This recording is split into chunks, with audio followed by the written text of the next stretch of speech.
ये आकाशवाणी रायपुर है। प्रादेशिक समाचार बुलेटिन के साथ मैं विभाष कुमार झा।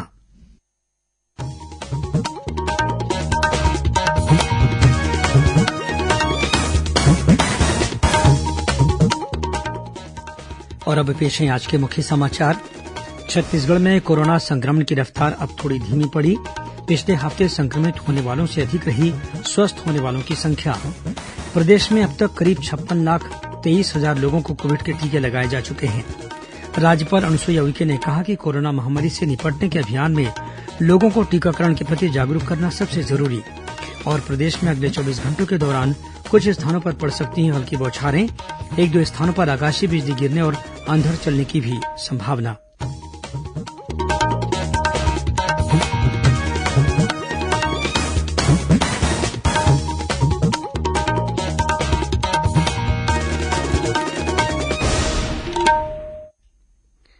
कोविड मरीजों की संख्या बढ़ रही है।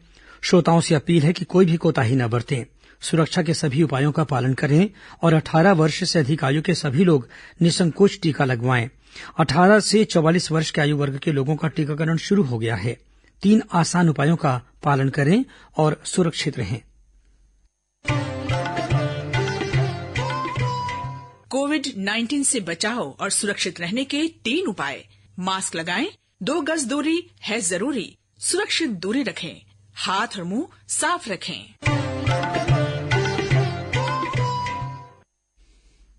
और अब समाचार विस्तार से। छत्तीसगढ़ में कोरोना संक्रमण की रफ्तार अब कुछ कम होने लगी है। स्वास्थ्य विभाग से मिले आंकड़ों के आधार पर पिछले एक हफ्ते में कोरोना से स्वस्थ होने वाले मरीजों की संख्या नए संक्रमित लोगों की संख्या से अधिक हो गई है।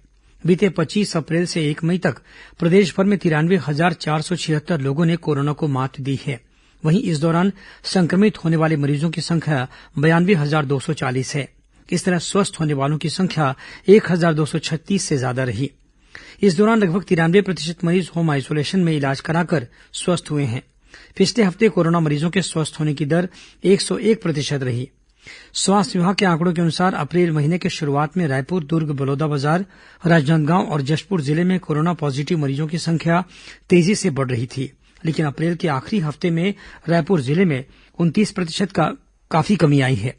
वहीं राजनांदगांव जिले में 24%, दुर्ग में 15% और जशपुर में 11% की कमी दर्ज की गई है। गौरतलब है कि प्रदेश में कोरोना संक्रमण की शुरुआत के बाद से अब तक पॉजिटिव पाए गए 7,44,602 लोगों में से 6,14,693 मरीज स्वस्थ हो चुके हैं। इनमें से 4,88,988 होम आइसोलेशन में और 1,25,705 मरीज विभिन्न अस्पतालों और कोविड केयर सेंटरों में इलाज के बाद ठीक हुए हैं। प्रदेश में अब तक करीब 56,23,000 कोविड वैक्सीन की डोज लगाई जा चुकी है। यह संख्या प्रदेश की जनसंख्या के लगभग 5वें हिस्से के बराबर है।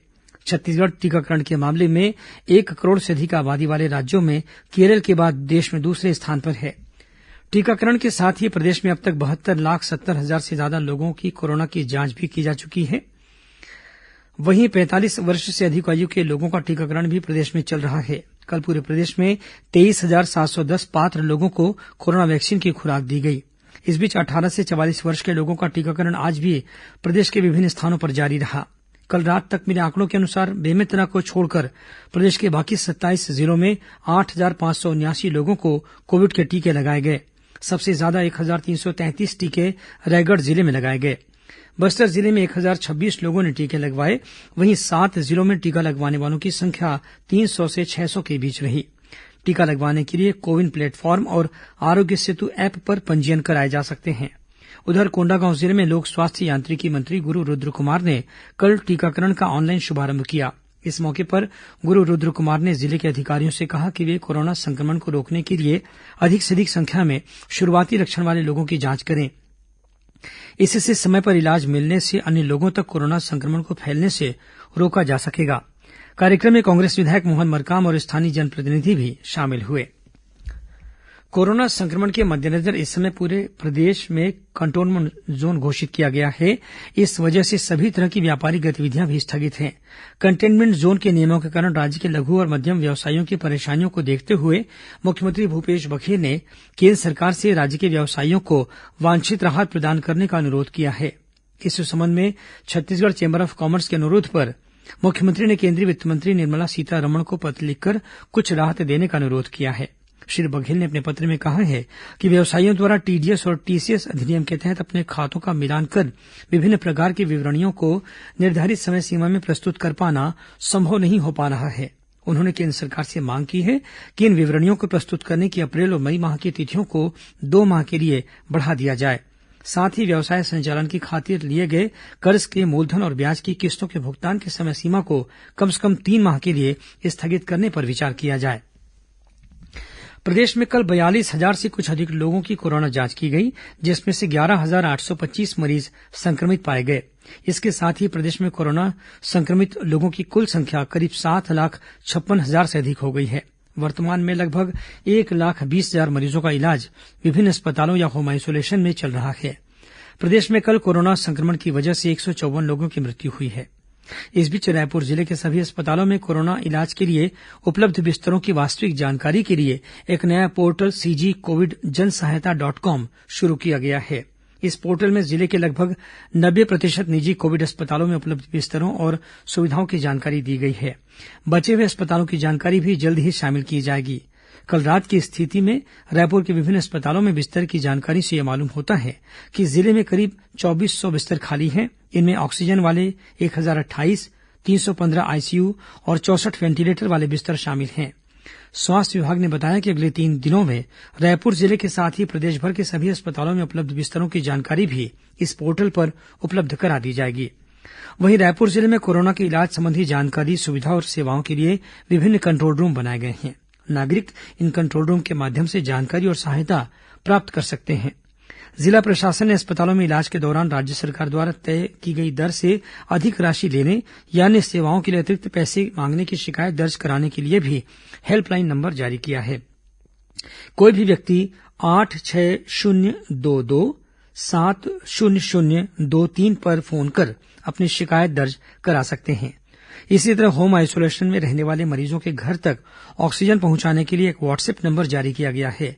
मरीज या उनके परिजन ऑक्सीजन ऑन व्हील्स की सुविधा प्राप्त करने के लिए 8575333339 पर अपनी जानकारी और चाही गई सहायता का विवरण भेज सकते हैं। उधर कोंडागांव जिले में कलेक्टर पुष्पेन्द्र कुमार मीणा ने फरसगांव स्थित कोविड केयर सेंटर का दौरा कर वहां की व्यवस्थाओं का निरीक्षण किया। इस दौरान कलेक्टर ने कोविड केयर सेंटर में मरीजों के लिए की गई व्यवस्थाओं को देखा तथा कंट्रोल रूम में सेवा देने वाले डॉक्टरों से वहां की व्यवस्थाओं पर चर्चा की। उन्होंने सीसीटीवी के जरिए मरीजों की निगरानी की व्यवस्था को भी देखा। इसके पश्चात कलेक्टर ने कोंडागांव जिले में कोरोना के सबसे ज्यादा संक्रमण वाले स्थान बोरगांव का दौरा किया। उन्होंने वहां अधिकारियों को कंटेनमेंट जोन बनाकर मरीजों के लिए और बेहतर इलाज के निर्देश दिए। वहीं सेंट्रल जेल दुर्ग में कोरोना के 26 संक्रमित मरीज मिले हैं। इनका जेल के भीतर बनाए गए कोविड केयर सेंटर में इलाज चल रहा है। इस बीच दुर्ग जिले में ही होम आइसोलेशन में रहने वाले कोरोना मरीजों की बेहतर देखभाल के लिए पुलिस ने बीती 22 अप्रैल से टेलीकॉलिंग सेवा शुरू की है। इसके जरिए जिला पुलिस के आरक्षक घर पर ही रहकर इलाज करा रहे कोरोना मरीजों से हर दिन फोन पर बात करते हैं और उनकी जरूरतों की जानकारी लेते हैं। जिला पुलिस द्वारा इन मरीजों की जरूरतों को पूरा करने के लिए हर संभव प्रयास भी किए जा रहे हैं। इस बीच धमतरी जिले के भखारा सामुदायिक स्वास्थ्य केंद्र को कोविड केयर सेंटर के रूप में तैयार किया गया है। कलेक्टर जयप्रकाश मौर्य ने बताया कि इस कोविड केयर सेंटर में कोरोना मरीजों के बेहतर इलाज के लिए 45 ऑक्सीजन युक्त बिस्तरों की व्यवस्था की गई है। वहीं कोरोना के बढ़ते मामलों को देखते हुए बिलासपुर के चित्रकूट आइसोलेशन सेंटर में 50 ऑक्सीजन वाले बिस्तर बढ़ाए जा रहे हैं। कलेक्टर डॉक्टर सारांश मित्तर ने आइसोलेशन सेंटर का जायजा लेकर अधिकारियों को जल्द से जल्द सेवा शुरू करने के निर्देश दिए। इसी तरह रायगढ़ मेडिकल कॉलेज अस्पताल में कल ऑक्सीजन वाले 80 नए बिस्तर तैयार कर लिए जाएंगे। कलेक्टर भीम सिंह ने आज अस्पताल पहुंचकर तैयारियों का जायजा लिया। वहीं गरियाबंद जिला अस्पताल में 2 नए एम्बुलेंस के साथ ही ऑक्सीजन बेड की सुविधा में विस्तार किया गया है। इस बीच राजनांदगांव शहर के आसपास के करीब 10 गांवों में इन दिनों स्थानीय मूर्तिकारों और चित्रकारों का दल सैनिटाइजर और अन्य सामान लेकर लोगों को जागरूक कर रहा है। इसके लिए एक रथ जैसा वाहन भी तैयार किया गया है, जिसे सैनिटाइजर रथ कहा जा रहा है। दल के सदस्य सैनिटाइजर रथ पर बैठकर गांवों के लोगों को सैनिटाइजर बांट रहे हैं। साथ ही कोरोना से बचाव के उपायों का पालन करने की अपील भी कर रहे हैं। इस बीच प्रदेश में कोरोना संक्रमण पर नियंत्रण और रोकथाम के लिए 6,29,000 से अधिक संदिग्ध मरीजों को स्वास्थ्य विभाग द्वारा दवाइयों की किट वितरित की गई है। विभाग द्वारा कोरोना के लक्षण वाले व्यक्तियों के त्वरित इलाज और उन्हें गंभीर स्थिति में पहुंचने से बचाने के लिए मितानिनों और स्वास्थ्य कर्मियों द्वारा दवाइयों की किट दी जा रही है। इस किट में ivermectin, doxycycline, paracetamol, vitamin C और जिंक की गोलियां शामिल हैं। वहीं दंतेवाड़ा जिले में कोरोना संक्रमण के बढ़ते मामलों को देखते हुए पुलिस प्रशासन ने आज फ्लैग मार्च निकाला। इस दौरान पुलिस अधिकारियों द्वारा लॉकडाउन के निर्देशों सहित कोरोना से बचाव के उपायों का पालन करने के निर्देश भी दिए गए। प्रादेशिक समाचार आप आकाशवाणी रायपुर से सुन रहे हैं। छत्तीसगढ़ की खबरों से है आपका वास्ता और खबरों की विश्वसनीयता से है हमारा वास्ता। आकाशवाणी समाचार रायपुर के प्रादेशिक समाचार बुलेटिन के साथ ही हमारे समसामयिक कार्यक्रम आप रेडियो के अलावा अपने मोबाइल पर भी सुन सकते हैं। आकाशवाणी समाचार फेसबुक, ट्विटर और यूट्यूब पर भी उपलब्ध है। हमारा Facebook page Chhattisgarh news on AIR, Twitter handle CGAIR news और हमारा यूट्यूब चैनल है छत्तीसगढ़ AIR न्यूज। तो अब रेडियो के साथ ही आपके मोबाइल के जरिए भी हम पहुंच रहे हैं आप तक। छत्तीसगढ़ की हर खबर के लिए सुनते रहिए आकाशवाणी समाचार। और अब आगे बढ़ते हैं बाकी के समाचारों की ओर। राज्यपाल अनुसुईया उइके ने कोरोना महामारी से निपटने के अभियान में आदिवासी समाज के प्रमुख लोगों से सहयोग की अपील की है। उन्होंने कहा कि कोरोना से बचाव के प्रयास में टीकाकरण एक ब्रह्मास्त्र है। इसके लिए लोगों को जागरूक करने की आवश्यकता है। राज्यपाल सुश्री उइके आज आदिवासी समाज के प्रमुखों के साथ हुई वीडियो कॉन्फ्रेंसिंग के दौरान ये कह रही थी कि कोरोना एक वैश्विक महामारी का रूप ले चुकी है। ऐसे में इस बीमारी से उबरने के लिए सरकार और अन्य संस्थाओं के साथ ही विभिन्न सामाजिक इकाइयों की सहभागिता भी जरूरी है। राज्यपाल ने कहा कि इस महामारी से बचने के लिए देश और प्रदेश के सभी नागरिकों को एकजुट होकर अपने कर्तव्यों को निभाना होगा। तभी हम इस महामारी पर विजय प्राप्त कर सकते हैं। उन्होंने कहा कि हमें कोरोना से बचाव के लिए सभी दिशा निर्देशों का पालन पूरी गंभीरता से करना होगा। तभी हम अपने परिवार और समाज को इस कठिन स्थिति से सुरक्षित बाहर निकालने में सफल हो सकेंगे। मुख्यमंत्री भूपेश बघेल इन दिनों विभिन्न जिलों के ग्रामीण क्षेत्रों में कोरोना संक्रमण की स्थिति पर मितानिनों और स्वास्थ्य कार्यकर्ताओं से लगातार चर्चा कर रहे हैं। इसी कड़ी में आज उन्होंने वीडियो कॉन्फ्रेंसिंग के जरिए बिलासपुर और सरगुजा संभाग के विभिन्न विकासखंडों के ग्रामीण स्वास्थ्य कार्यकर्ताओं और मितानिनों से बात की। चर्चा के दौरान मुख्यमंत्री ने गांवों में संक्रमित लोगों के इलाज के लिए राज्य सरकार द्वारा दी जा रही कोरोना दवा किट की उपयोगिता और विवरण के बारे में जानकारी ली। मुख्यमंत्री ने मितानिनों से कहा कि वे घर घर जाकर लोगों को कोरोना के प्रति जागरूक करें और साथ ही यह भी बताएं कि लक्षण दिखने पर तुरंत कोरोना किट की दवा लेना शुरू कर दिया जाए ताकि इस बीमारी को शुरुआत में ही रोका जा सके। राज्य में कोरोना संक्रमण के बढ़ते प्रभाव को रोकने के लिए विभिन्न सामाजिक संगठन और समाजसेवी संस्थाओं के साथ जनप्रतिनिधि भी स्वास्थ्य सेवाओं के विस्तार के लिए बढ़ चढ़कर अपनी सहभागिता निभा रहे हैं। इसी कड़ी में महासमुंद जिले में लॉकडाउन के दौरान गरीब परिवारों को संसदीय सचिव और स्थानीय विधायक विनोद चंद्राकर द्वारा अनाज का वितरण किया जा रहा है। वहीं राजनांदगांव जिले के खुज्जी की विधायक छन्नी चंदू साहू ने 18 वर्ष से अधिक उम्र के लोगों को टीकाकरण के लिए विधायक निधि से 2 करोड़ रुपए मुख्यमंत्री सहायता कोष में जमा कराए हैं। राजनांदगांव जिले में अंबागढ़ चौकी के पुलिस जवान इन दिनों अपनी सामान्य ड्यूटी के अलावा कोरोना योद्धा के रूप में भी कार्य कर रहे हैं। ये पुलिस जवान वन क्षेत्रों में रहने वाले ग्रामीणों से मिलकर उन्हें सूखा अनाज देने के साथ ही टीकाकरण के लिए भी प्रेरित कर रहे हैं। उधर कबीरधाम जिले में लॉकडाउन के दौरान ड्यूटी पर तैनात पुलिस जवानों को कोरोना से बचाव के लिए फेस शील्ड बांटे गए हैं। पुलिस अधीक्षक शलभ कुमार सिन्हा ने बताया कि पुलिस के जवान ड्यूटी के दौरान जरूरतमंद लोगों की हर तरह से मदद कर रहे हैं।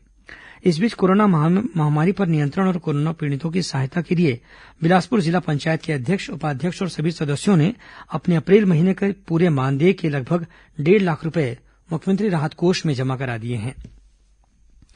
प्रदेश में कोरोना संक्रमण के मद्देनजर लॉकडाउन के दौरान ग्रामीण क्षेत्रों में रोजी रोटी की समस्या दूर करने के लिए मुख्यमंत्री भूपेश बघेल ने मनरेगा के तहत रोजगार उपलब्ध कराने के निर्देश दिए हैं। इसके तहत बलौदाबाजार भाटापारा जिले में करीब 70,000 ग्रामीणों को रोजगार दिया गया है। रायपुर में स्प्रिट पीने से 3 लोगों की मौत हो गई, वहीं एक अन्य व्यक्ति की हालत गंभीर बताई जाती है। पुलिस के अनुसार शराब पीने के आदी इन युवकों ने नशे की लत में कल रात शराब की जगह स्प्रिट पी ली थी। इनकी हालत बिगड़ने पर तत्काल इन्हें मेकाहार अस्पताल पहुंचाया गया, जहां 3 लोगों की मौत हो गई।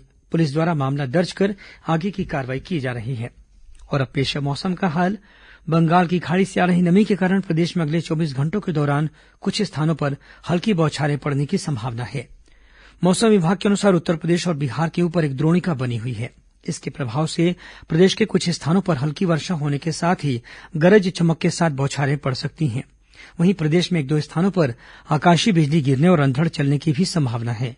उधर बीजापुर में बीती रात आंधी तूफान के कारण बिजली के खंभे गिर गए। वहीं पेड़ों के गिरने से मुख्य मार्ग पर आवागमन भी बाधित हुआ। जिला प्रशासन और बिजली विभाग के कर्मचारी स्थिति को सामान्य बनाने में जुटे हुए हैं। कुछ खबरें संक्षेप में सुन लीजिए। महासमुंद जिले के पिथौरा इलाके में जंगली सुअर का शिकार करने वाले 6 आरोपियों को वन विभाग ने गिरफ्तार किया है। आरोपियों के पास से शिकार में इस्तेमाल किए गए हथियार के अलावा सुअर का मांस भी बरामद किया गया है। और धमतरी जिले के माटेगहन धान खरीदी केंद्र में जंगली हाथियों ने उत्पात मचाया। इन हाथियों ने आसपास के खेतों में लगाए गए रबी फसलों को भी नुकसान पहुंचाया है। इस बीच वन विभाग के स्थानीय कर्मचारी ग्रामीणों की मदद से हाथियों को जंगल की ओर खदेड़ने में जुटे हुए हैं। अंत में मुख्य समाचार एक बार फिर। छत्तीसगढ़ में कोरोना संक्रमण की रफ्तार अब थोड़ी धीमी पड़ी। पिछले हफ्ते संक्रमित होने वालों से अधिक रही स्वस्थ होने वालों की संख्या। प्रदेश में अब तक करीब 56,23,000 लोगों को कोविड के टीके लगाए जा चुके हैं। राज्यपाल अनुसुईया उइके ने कहा कि कोरोना महामारी से निपटने के अभियान में लोगों को टीकाकरण के प्रति जागरूक करना सबसे जरूरी। और प्रदेश में अगले 24 घंटों के दौरान कुछ स्थानों पर पड़ सकती हैं हल्की बौछारें। एक दो स्थानों पर आकाशीय बिजली गिरने और अंधड़ चलने की भी संभावना। इसी के साथ प्रादेशिक समाचार बुलेटिन समाप्त हुआ। नमस्कार।